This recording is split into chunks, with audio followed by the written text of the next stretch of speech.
नमस्कार, आप देख रहे हैं न्यूज 18 इंडिया। आपके साथ मैं हूं सबीना तामंग देशमुख।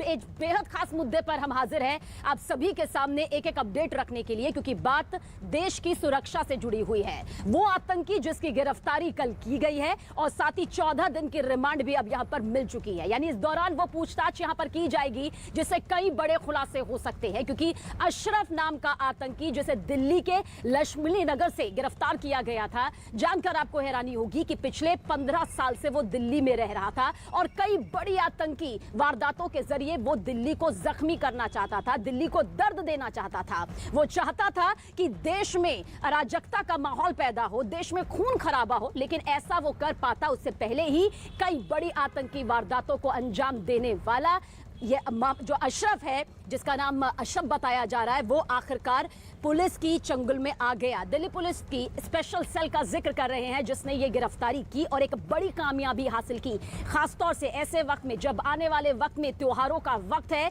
ऐसे में कई बड़ी आतंकी वारदातों को अंजाम देने की फिराक में स्लीपर सेल का ये मुखिया अशरफ था, लेकिन हालांकि अब उसकी ये तमाम जो मंसूबे हैं उन पर पानी फिर चुका है। तो दिल्ली से गिरफ्तार पाकिस्तानी आतंकी मोहम्मद अशरफ को कोर्ट ने 14 दिनों की पुलिस रिमांड पर भेज दिया है। सुरक्षा एजेंसीज अब उससे पूछताछ यहां पर करेगी और दिल्ली को दहलाने की जो उसकी बड़ी साजिश थी और साजिश से जुड़े लोगों के बारे में किस तरह से खुलासे हो सकते हैं उसका पता लगाना है कि एक बड़ी चुनौती भी यहां पर सामने है। एक रोज पहले ही आतंकी मोहम्मद अशरफ को पुलिस ने लक्ष्मी नगर इलाके, जो कि दिल्ली में ही मौजूद है, वहां से पूरे सबूतों के साथ गिरफ्तार किया गया। वो पिछले 15 साल से, आपको बता दें कि फर्जी पहचान पत्र, एक नहीं बल्कि कई फर्जी पहचान पत्र उसके पास मौजूद थे, जिसके जरिए वो दिल्ली में रह रहा था। दिल्ली के कई इलाकों में उसका मूवमेंट यहां पर पिछले 15 साल से जारी था।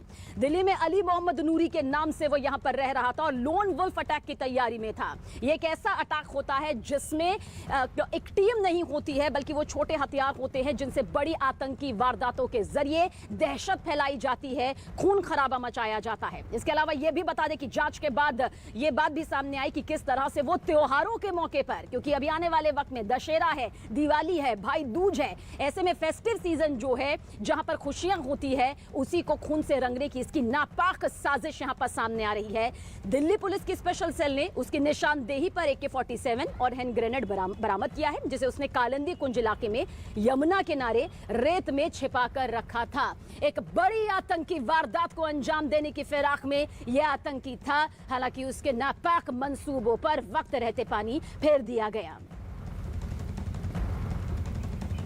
और दीपक बिष्ट हमारे सहयोगी लगातार इस खबर पर अपनी नजर बनाए हुए हैं। दीपक, एक बड़ी कामयाबी, यहां पर कोई शक नहीं कि दिल्ली पुलिस की स्पेशल सेल के हाथ यहां पर लगी है, लेकिन अभी बहुत से ऐसे खुलासे होने बाकी हैं जो कि देश की सुरक्षा से जुड़े हुए हैं, क्योंकि ये कोई 1-2 साल से नहीं बल्कि करीब 15 सालों से दिल्ली में रह रहा था।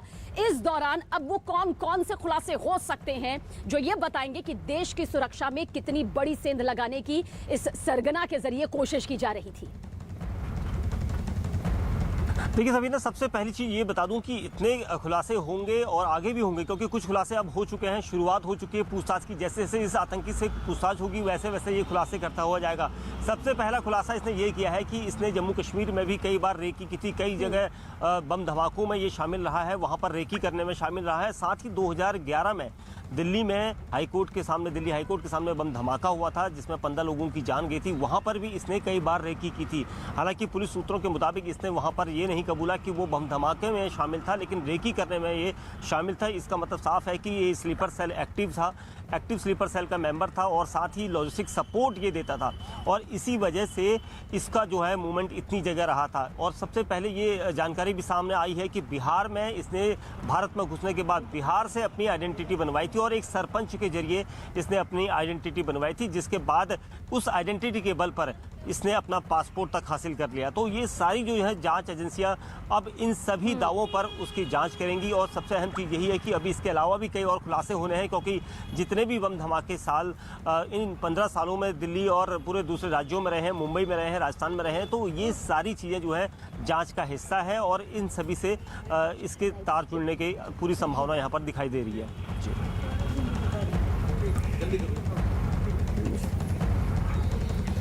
बिल्कुल दीपक, और यहाँ पर सबसे बड़ी कामयाबी यही है कि त्योहारों में खलल ना पड़े, उसके चलते आतंकी अशरफ की गिरफ्तारी कई मायनों में बेहद खास यहाँ पर मानी जा रही है। और अब वो सवाल यहाँ पर सामने आएंगे जो कि देश की सुरक्षा से जुड़े हुए हैं, क्योंकि पिछले 15 सालों में जाहिर सी बात है ये आतंकी खामोश तो बैठा नहीं होगा। इसने कितनी वारदातों में अपनी भूमिका निभाई होगी, कितनी वारदातों को अंजाम देने की फिराक में ये आगे यहाँ पर होगा, किस तरह से ये बाकी आतंकियों के साथ कांटेक्ट में होगा और इस देश की सुरक्षा में बड़ी सेंध लगाने में और कौन कौन यहाँ पर वो गुनहगार होंगे, अभी उनका भी सामने आना बाकी है। क्या कुछ माना जाए दीपक, कितनी जल्द कुछ और गिरफ्तारियां भी हो सकती है, क्योंकि अब जाहिर सी बात है ये टीम आगे बढ़ेगी और आगे बढ़ते हुए देश की सुरक्षा के लिए एक कदम आगे बढ़ाते हुए कुछ और ऐसी गिरफ्तारियां भी आगे आने वाले दिनों में बहुत जल्द दिखाई दे सकती हैं। बिल्कुल निश्चित तौर पर इससे इनकार नहीं किया जा सकता। देखिए, इतने समय से ये यहाँ पर रह रहा था और एक स्लीपर सेल के तौर पर काम कर रहा था। जितने भी बम धमाकों में शामिल आतंकी या संदिग्ध थे उन सभी को लॉजिस्टिक सपोर्ट इसके द्वारा दिया गया था। आईएसआई सीधे इससे संपर्क करती थी और इसी वजह से ये थाईलैंड और सऊदी में गया था। ये बताया जा रहा है कि इसने यहाँ पर दिल्ली के जो बम धमाके हैं या फिर जम्मू कश्मीर में जो इसने इतने बम धमाकों में इसके होने की जो है शामिल होने की आशंका जाहिर की गई है। तो अब ये सारी चीज़ें जो है जांच के लिए छोड़ी गई हैं और एनआईए, मिलिट्री इंटेलिजेंस और जेएंडके पुलिस आज यहाँ पर आ सकती है। और ये भी माना जा रहा है कि सूत्रों के मुताबिक कि पुलिस कमिश्नर भी इस जांच में शामिल हो सकते हैं, क्योंकि बड़ी पूछताछ होगी, बड़ा खुलासा होगा। क्योंकि दिल्ली पुलिस की स्पेशल सेल ने जिस तरह से इस पाकिस्तानी आतंकी को एक लंबे समय के बाद गिरफ्तार किया है, इसके मूवमेंट जो दिल्ली और उसके आसपास रही है, चाहे वो तुर्कमान गेट में जहाँ से इसने अपना पासपोर्ट बनवाया था, किसके जरिए बनवाया था, कब बनवाया था, ये सारी तहकीकात की जा रही है। साथ ही इसकी मूवमेंट कहाँ पर थी, ये सब पता लगाया जा रहा है। बिल्कुल, और ये पता लगाना बेहद जरूरी भी हो जाता है, क्योंकि जाहिर सी बात है अगर ये स्लीपर सेल का सरगना बनकर यहाँ पर काम कर रहा था तो कितना बड़ा नेटवर्क इसने फैलाया हुआ था, उस नेटवर्क का भी खुलासा बहुत जल्द यहाँ पर होगा, क्योंकि बात यहाँ पर देश की सुरक्षा से जुड़ी हुई है। इस बीच एक और खबर आप तक पहुंचा दें कि जब अशरफ नाम के इस आतंकी को अदालत यानी कि कोर्ट ले जाया जा रहा था, तब इससे चीख चीख कर सवाल पूछे जा रहे थे मीडिया कर्मियों के जरिए, पत्रकारों के जरिए, लेकिन इसका चेहरा ढका हुआ था। किसी भी सवाल का जवाब यहाँ पर फिलहाल सामने से नहीं यहाँ पर आया। यानी कहा जा सकता है कि आतंकी का चेहरा भले ही अभी पूरे देश के सामने आ चुका है, लेकिन फिलहाल अदालत ले जाते वक्त उसका चेहरा ढका हुआ था। सवाल जानने की कोशिश जाहिर सी बात है लोकतंत्र का चौथा स्तंभ यहाँ पर कर रहा था, क्योंकि बात यहाँ पर हमारे देश की उस सुरक्षा से जुड़ी हुई है जिसमें सेंध लगाने की कोशिश पाकिस्तान की तरफ से कोई पहली बार नहीं हुई है, बल्कि बार बार ये कोशिश पाकिस्तान की तरफ से होती रही है। लेकिन हमारे जवानों के जरिए, हमारी स्पेशल सेल के जरिए हमेशा मुंह तोड़ जवाब दिया जाता रहा है और इस तरह के कदम उठाए जाते रहे हैं, जहां पर ऐसे आतंकियों की गिरफ्तारी हमने वक्त वक्त पर देखी है। और ये एक और बड़ी गिरफ्तारी। बताओ अशरफ, नवरात्रि पे क्या करने वाले थे? बैठ बेटा, एक परली साइड से, आप परली साइड से। अशरफ, ये लो, बताओ अशरफ, नवरात्रि पे क्या करने वाले थे? बैठ बेटा, एक परली साइड से, आप परली साइड से। अशरफ, ये लो,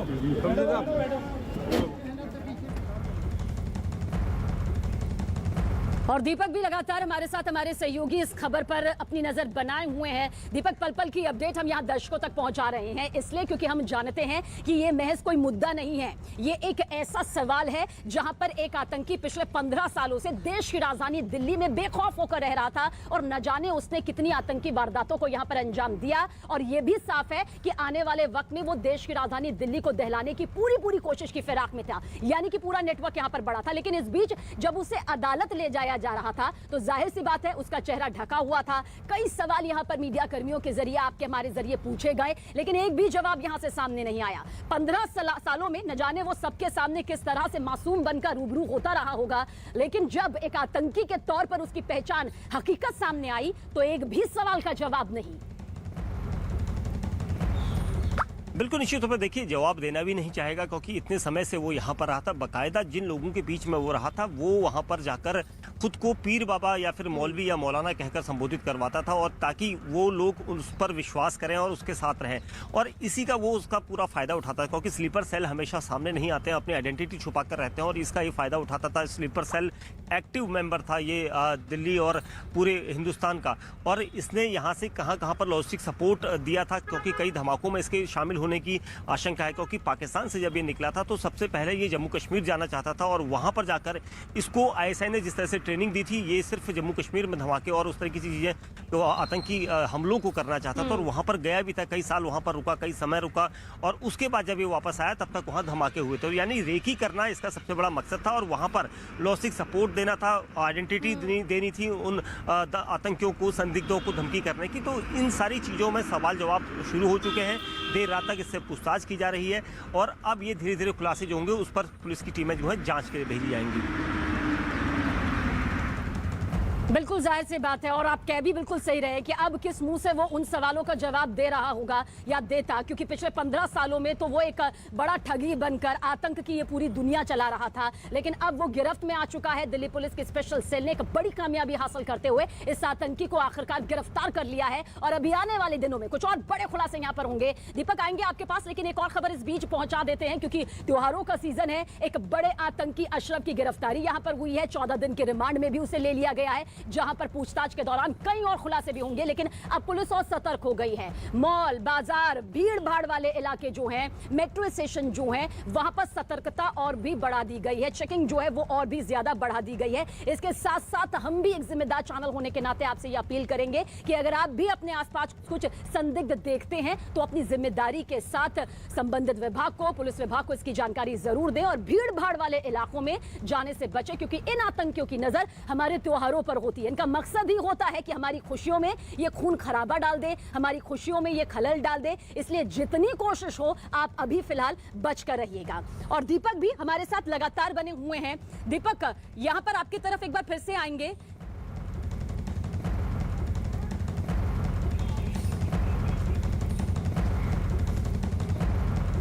फेस्टिवल सीज़न के टाइम में देखा जाता है कि जितने भी अनऑथराइज क्लस्टर्स हैं, जो कि झोपड़ी वाले कॉलोनीज़ हैं, वहाँ पे बहुत इजीली एंटी सोशल एलिमेंट और जो ये टेररिस्ट जो एक्टिविटीज़ करने वाले लोग होते हैं, बहुत इजीली बिना अपनी वेरिफिकेशन कराए अच्छे किराए देकर जल्दी से कमरा ले लेते हैं। तो इसमें सतर्क में हमारा जो एम रहा है वो रहा है कि ना सिर्फ कि पुलिस सतर्क रहे, पब्लिक भी सतर्क रहे। और दीपक हमारे साथ बने हुए हमारे सहयोगी। दीपक, जाहिर सी बात है कि बड़े आतंकी की गिरफ्तारी हुई है, एक ऐसे आतंकी की जिसके मंसूबे सामने आ रहे हैं, अभी और मंसूबों का सामने आना बाकी है, जिसका सीधा पाकिस्तान कनेक्शन भी निकल कर आ रहा है। ISI से ट्रेनिंग लेकर किस तरह से उसने भारत में कदम रखा, और 15 सालों में उसने अपना ये पूरा काला साम्राज्य आतंक का कैसे फैलाया होगा, उसका खुलासा तो हो गया, लेकिन अभी जड़ों तक पहुंचना बेहद जरूरी है। पर इस बीच अब पुलिस कितना एक्टिव मोड पर आ गई है, क्योंकि चाहे वो दिल्ली के मेट्रो स्टेशन हो, चाहे वो भीड़ भाड़ वाली जगह हो, बाजार हो, मॉल हो, त्योहारों का सीजन है, हर कोई बाहर निकलना भी चाहता है। कितनी सख्त ये पूरी तस्वीर हमारे पुलिस के जरिए नजर आ रही है। देखिए, दिल्ली पुलिस की स्पेशल सेल ने सभी ने जब ये पाकिस्तानी आतंकी को गिरफ्तार किया है, उसके बाद से दिल्ली के सभी जिलों की पुलिस हरकत में आई है। देर रात तक ईस्ट दिल्ली में हमें जानकारी मिली थी कि पुलिस ने जो है देर रात तक बॉम्ब स्क्वाड और डॉग स्क्वाड के जरिए वहाँ पर मॉक ड्रिल करी, और कई जगहों पर इस तरह की चीज़ें पुलिस हरकत में देखी गई है। क्योंकि जिस तरह से संदिग्ध कोई नज़र आता है तो उसको तुरंत ही रोकने और उसकी तलाशी लेने के लिए कहा गया है, और ये आदेश पुलिस कमिश्नर की तरफ से दिए गए हैं ताकि किसी को भी नहीं छोड़ा जाए, किसी को भी बख्शा नहीं जाए, क्योंकि इस तरह की गतिविधियां जो है इसी त्योहार के सीजन से पहले शुरू हो जाती हैं, और इसको लेकर दिल्ली पुलिस पूरी तरह से अलर्ट मोड पर दिखाई दे रही है। लेकिन सबसे अहम चीज यही है कि इस पाकिस्तानी आतंकी से जैसे जैसे खुलासे होते जाएंगे वो बड़े चौंकाने वाले हो सकते हैं, क्योंकि साल 2011 में दिल्ली हाईकोर्ट के सामने बम ब्लास्ट में होने की रेकी करने की बात इसने कबूली है, जिसके दावे को दिल्ली पुलिस अब खंगालेगी, इसकी जांच करेगी। तो ऐसे कई सवाल अभी और सामने होने हैं। जी चलिए, आपके पास आगे भी रुख करेंगे, लेकिन इस बीच एक और बड़ी खबर आ रही है, जरूरी खबर आ रही है। दरअसल पुंछ में जिस तरह से हमारे 5 जवान शहीद हो गए, हालांकि आतंकियों को ढेर करने का सिलसिला भी हमारे सुरक्षा बलों की तरफ से जारी है। लगातार आतंकियों को घुटने टिकाने की कोशिश भी हमारे जवानों के जरिए की जा रही है। लेकिन ये जानकारी आप तक पहुंचा दें कि अब पूरे इलाके को सील कर दिया गया है। हालांकि रात का वक्त होने की वजह से सर्च ऑपरेशन को रोकना पड़ा कुछ वक्त के लिए, क्योंकि घना जंगल है। हमारे सहयोगी ने कल भी आप तक पहुंचाई थी वो पूरी तस्वीर कि किस तरह से घना जंगल होने की वजह से तमाम चुनौतियां होती हैं। हालांकि हर चुनौती का सामना हमारे देश के जवान बड़ी वीरता के साथ, दिलेरी के साथ, जाबाजी के साथ करते हैं। लेकिन फिलहाल आपको बता दें कि यह बड़ा सर्च ऑपरेशन अभी भी जारी है। पूरे इलाके को सील कर दिया गया है ताकि कोई भी आतंकी मूवमेंट किसी भी कीमत पर ना हो पाए, किसी भी आतंकी के बचने की कोई गुंजाइश यहां पर ना रहे। जानकारी आप तक ये भी पहुंचा दे कि आतंकी वहां जंगल में छिपे हैं, जिनकी तलाश में तमाम रास्तों को अब सील कर दिया है ताकि उनके पास भागने का कोई भी मौका यहां पर ना रहे। और इस बीच प्रदर्शन के जो तमाम तस्वीरें सामने आ रही है वो भी आप तक पहुंचा देते हैं। जम्मू प्रोटेस्ट को लेकर अब हम आप तक ये खबर पहुंचाने जा रहे हैं। देखिए, ये आतंक को लेकर जो तस्वीरें यहां पर लगातार बनती नजर आ रही है, अब उसे लेकर प्रदर्शन की भी तस्वीर है, जहां पर हमने देखा कि हमारे पुंछ में 5 जवान शहीद हुए। पूरे देश ने उनकी शहादत को यहां पर सलाम किया, लेकिन गुस्सा यहां पर हर देशवासी के अंदर भी है। जम्मू कश्मीर के राजौरी इलाके में भारतीय जनता युवा मोर्चा के कार्यकर्ताओं का जिक्र करें तो देखिए किस तरह से पाकिस्तान के खिलाफ सड़कों पर उतरकर यह जोरदार प्रदर्शन यहां पर किया गया है। साथ ही प्रधानमंत्री नरेंद्र मोदी से एक बार फिर पाकिस्तान को सबक सिखाने की अपील की गई और इस दौरान कैंडल मार्च निकालकर शहीदों को श्रद्धांजलि भी दी गई।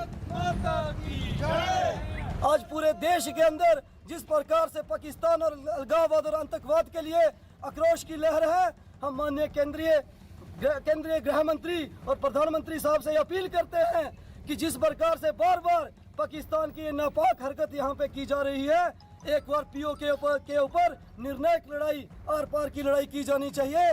जिस प्रकार आतंकवादियों ने घात लगाकर हमारे वीर जवानों पर हमला किया, कोई पाकिस्तान प्रायोजित आतंकवाद है और पाकिस्तान की ISI को और पाकिस्तान के प्रधानमंत्री को हम ये संदेश देना चाहते हैं कि भारतीय सेना कायर सेना नहीं है। भारतीय सेना उड़ी की तरह और जो एयर स्ट्राइक हुई थी बालाकोट के अंदर, उसी की तर्ज पर एक और हमला करके आपको इसको करारा जवाब देंगे। हम सब जानते हैं कि आतंकियों की कायराना हरकत उनकी बुज़दिली के जरिए किस तरह से सामने आती है। हमारे जवान सीने में गोली खाकर शहादत हासिल करते हैं, लेकिन आतंकी पीठ पीछे वार करते हैं और आतंकियों की ये पूरी बौखलाहट भी यहाँ पर वक्त वक्त पर सामने आती है। लेकिन इस वक्त भारत माता की जय के नारे गूंज रहे हैं, वंदे मातरम के नारे गूंज रहे हैं, क्योंकि हर कोई हमारे जवानों की शहादत को नमन कर रहा है। लेकिन इसके साथ साथ ये मांग भी कर रहा है देश की सरकार से, PM मोदी से, कि आतंकियों को चुन चुन कर मारा जाना चाहिए, खात्मा आतंकियों का जड़ से होना चाहिए और पाकिस्तान को सबक सिखाया जाना चाहिए। क्योंकि दिल्ली में जिस आतंकी अशरफ की गिरफ्तारी हुई है उसका पाक से कनेक्शन आया है। पाक की जमीन पर उसने ये ट्रेनिंग हासिल की और हिंदुस्तान में सोचिए पिछले 15 सालों में उसने अपने आतंक के काले साम्राज्य को किस तरह से बढ़ावा दिया होगा। और बेहद जरूरी हो जाता है कि आतंकवाद के मामले में हम सब इसके खिलाफ जो महायुद्ध लड़ रहे हैं। और इस वक्त एक बड़ी खबर आपको बता दें, समीर वानखेड़े जासूसी मामले की जांच तेज होती हुई दिखाई दे रही है। मुंबई कमिश्नर ने जांच के आदेश दे दिए हैं। इस वक्त की बड़ी खबर, समीर वानखेड़े की शिकायत पर जांच होगी। एडिशनल कमिश्नर को जांच की जिम्मा दिया गया है, जिम्मेदारी उन्हें दी गई है। इसके साथ ही न्यूज़ 18 की दिवाकर सिंह की ये बड़ी खबर है, समीर वानखेड़े केस पर अब जांच के आदेश दे दिए गए हैं। जासूसी का आरोप सीधे तौर पर समीर वानखेड़े पर लगे थे, जो कि एनसीबी के प्रमुख हैं, और अब इस पूरे मामले की जांच के आदेश दे दिए गए हैं। मुंबई कमिश्नर ने जांच के आदेश दिए हैं क्योंकि तमाम तरह के आरोप उन पर लगाए गए थे एनसीबी की कार्रवाई को लेकर, और ऐसे में अब एडिशनल कमिश्नर को जांच का जिम्मा दे दिया गया है। न्यूज़ 18 की दिवाकर सिंह की खबर है, जिस तरीके से एनसीबी की तरफ से क्रूज पर रेड डाली गई थी, उसके बाद लगातार राजनीतिक दल कार्रवाई की मांग कर रहे थे, सवाल उठा रहे थे उनके कदम को लेकर, उनकी कार्रवाई को लेकर, और ऐसे में मुंबई कमिश्नर ने जांच के आदेश दे दिए गए हैं कि समीर वानखेड़े की शिकायत पर जांच होगी। दिवाकर सिंह इस वक्त हमारे साथ मौजूद है। दिवाकर, क्या कुछ कहा गया है जांच की जिम्मेदारी को सौंपते हुए?